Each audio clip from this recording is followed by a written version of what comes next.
comment pendant qu'ils ne se connaissent pas, ils ne connaissent, ba éviter kutu, ba territoire na bango et produisa kanini. Ba éviter. Est-ce que ba tu as territoire wana ba réfléchir comment est-ce que nous pouvons développer notre pays? Na banzi le blanc munele ayebi ba richesse na biso koleka biso moko. Parce que le blanc a pris le temps, il a connaître Mboka Nabiso bien. Il a vraiment beaucoup pris le temps, il a koyeba Mboka Nabiso ezani.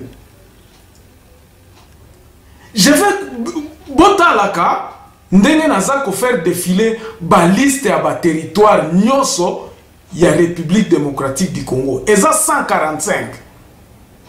Eza 145. Pendant que je parle, regardez vous-même si vous pouvez retrouver votre territoire. Mingi ya ba Congolais ba yebite ba territoire na bango. Et on les constate comment lorsque muto akeko senga passeport. Bien sûr tout le monde a babilo konyo so administration na ezali. Mais on remplit to ko remplir formulaire moko ezawana ko remplir bazo tout na yo collectivité na yo au territoire na yo région na yo tout ça. Maman na yo kombo na enani auti na territoire nini tout ça. Eza inutile. Eza kakata ndenge na okiolo na remplir. Les gens même nous appellent. Papa Germain, est-ce que oko yeba kombo ya grand-père nanga ou bien kombo ya territoire na biso? Mes frères se reconnaissent. Quand ils m'appellent pour me demander, me poser la question, azo kende kosenga nani azo. D'autres sont en Amérique, batumsu baza na Canada, batumsu baza même en Afrique du Sud, babenga anga. Oh, noble, ndenge nini? Territoire awa na biso za ndenge nini? Officier wana azako remplir, azako aider mutu wana. Est-ce il est en mesure de vérifier qu'effectivement mutu aza munande? Alors, conséquence nango eza nini bandeko na ngai, conséquence nango nde eza ba problème o tozo connaître, ba problème o ya ba alliance ya batu oyo baza ko porter légitimité à peuple te. Tangu tozo sala ba élection mususu a gagné, mususu a lobi ngai nde président élu, ba conséquence eza ebele. Nous n'avons pas la même mise sur nos territoires. Les 145 territoires, bayebi atako gérer population na bangote pour en tirer bénéfice. Ce n'est pas seulement les sous-sols. Peut-être les sous-sols les choses à la 60%, mais 40% il y a des revenus qui tirer na population. Bato ya bilanga, comment vous allez encourager les gens de bazo sala ba bilanga na bango? Le Congolais a totalement refusé. Tobandi comment na ke pays na biso toza ko importer même mangue.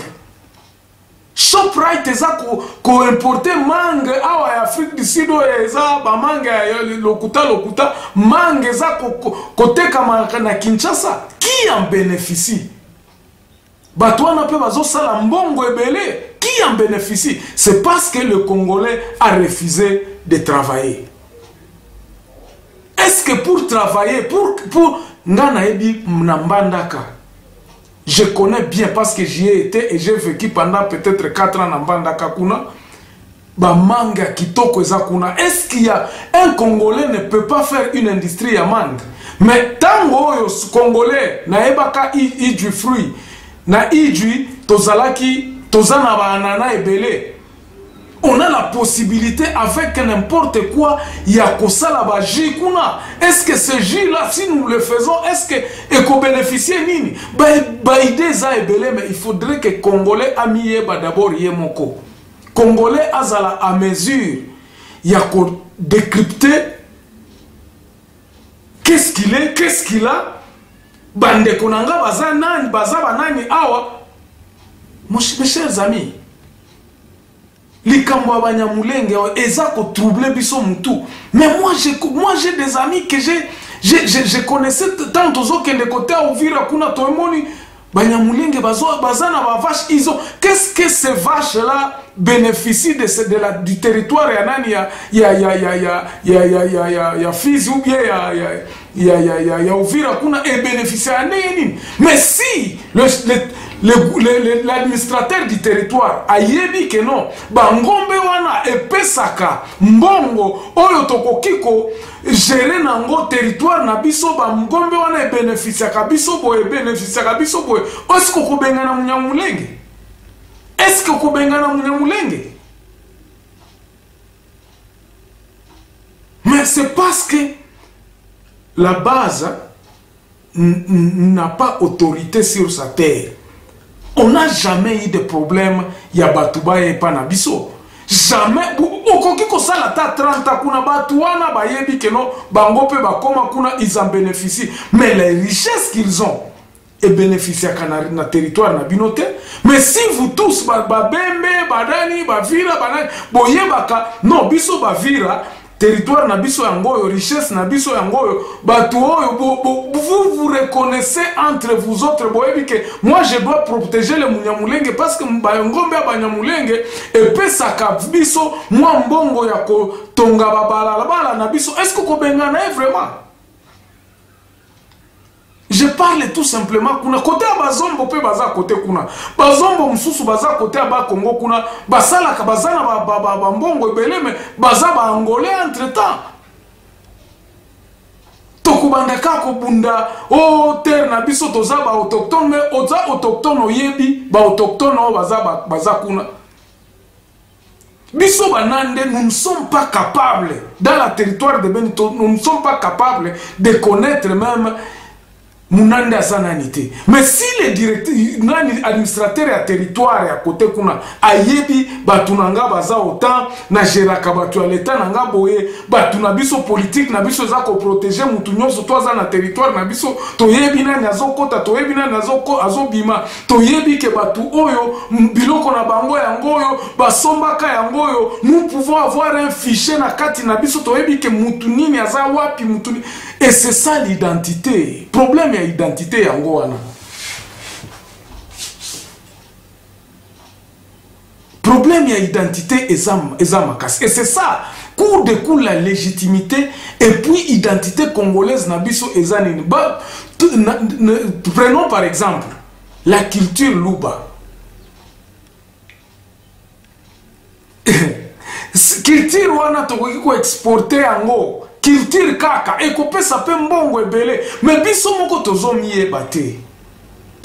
yeba te pardon c'est ainsi que j'aimerais à ce que ça je crois que vous bomoni banani ba territoire nyonso ya Congo ezali combien eza 145 en tout cas tokobanda kokendeke étape par étape oyebi na système oyo. Nous avons diabolisé les tribus, nous avons diabolisé le tribalisme. C'est parce que nous ne connaissons pas nos origines. Bozo condamner le tribalisme, mais bon condamner peu la tribu. Et la condamnation des tribus, il y a moins de ça que mutu na mutu okotinda par exemple soda oyo na mweneditu soda wana ayebi kote kunate. Moi je ne condamne pas ce que les Banyamulenge font. Je ne les condamne pas que non, baboyi kolongo à côté kuna. C'est parce que eux-mêmes aussi savent que nous devons protéger le territoire nabiso. C'est parce que le système dans lequel nous sommes ne marche pas. Et ça ne marche pas, pourquoi? Parce que batuoyo bazana na likolo na biso ba ministre banini misala ezaka kakuna bazana base te. La base ce n'est pas la foule, La base ezaka oyo batu oyo toyebi ke mutu oyo base na eboye mutu oyo a dirija kote kuna banande bayebi ke non mbusa azalaka awa aza mwana ya awa totindie par exemple na nani Carli toyebi ke azalaki chef de riz awa ainsi soki toyebi ko gérer babiloko wana toko nous aurons à avoir des gens à notre tête qui sont légitimes et donc qui sont légitimes et en qui la base se reconnaisse.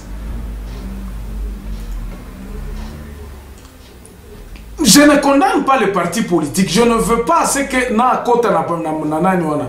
Mais si administration na biso ezako tambola malamu, mutu oyo ya parti politique, azana parti politique, nous savions. Tango histoire ezako yebisa biso très bien. Babande koloba que non, on agréera que le parti politique qui est sur toute l'étendue de la République démocratique du Congo. Parti politique, mon côté, membre de la famille, ça ne sert à rien. Il faudrait que vous ayez un parti politique, ceux qui ont agréé parti politique, zala na 145 partis territoires ya mboka na biso. Et là, nous aurons des partis politiques qui représenteront partout. Et là, nous aurons les partis politiques qui seront bakukende kosala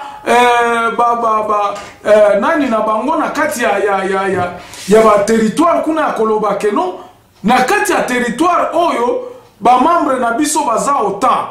Et ces membres de là, ils auront ba parti politique so keza 20 oyo kozala capable d'avoir une représentativité na territoire national.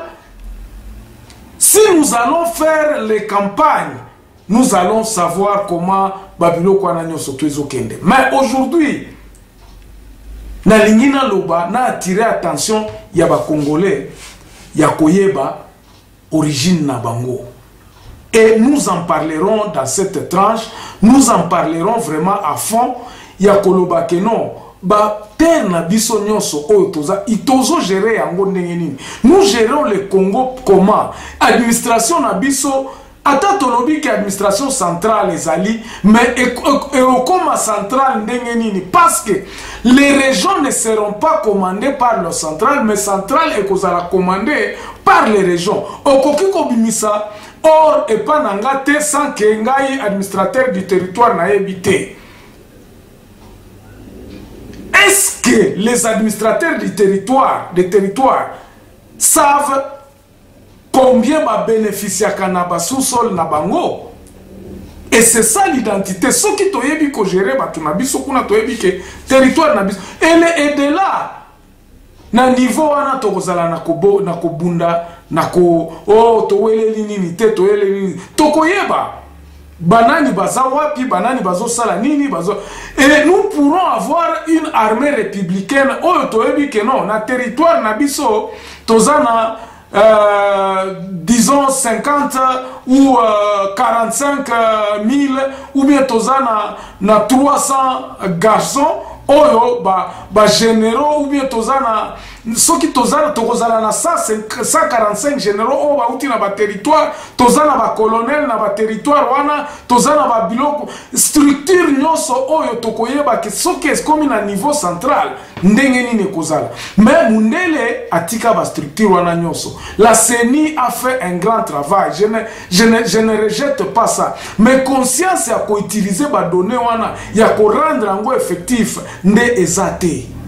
Et je voudrais, dans ces émissions, où on a ça, n'a essayé de faire voir Batou combien de territoire il faut peser sur Kinshasa. Et que nous surtout aïeba, ceux qui n'ont ça là, territoire nangai, ou bien n'ont ça la base nangai ezala te kezala ka Kinshasa te. Martin Fayulu aza célèbre na Nord Kivu ou bien aza célèbre na Mbanda ou bien na Équateur, tout ça. C'est dans ce système ici. Et ça na kati ya système ici où on a floué la base. Bakanga base miso. Bakanga biso miso balobi bota la biloko anate. Et c'est ça qui nous a mis dans cet imbroglio. Aujourd'hui, je m'arrête ici et on se revoit la semaine prochaine. Merci beaucoup pour m'avoir suivi. En tout cas, si j'ai éveillé la conscience de quelqu'un, chapeau, je m'en réjouis et je dis merci à mon Dieu qui a fait à ce qui me donne encore une fois de plus cette opportunité de vous révéler les choses peut-être qui ont ouvert une brèche de conscience en vous. On se revoit la semaine prochaine.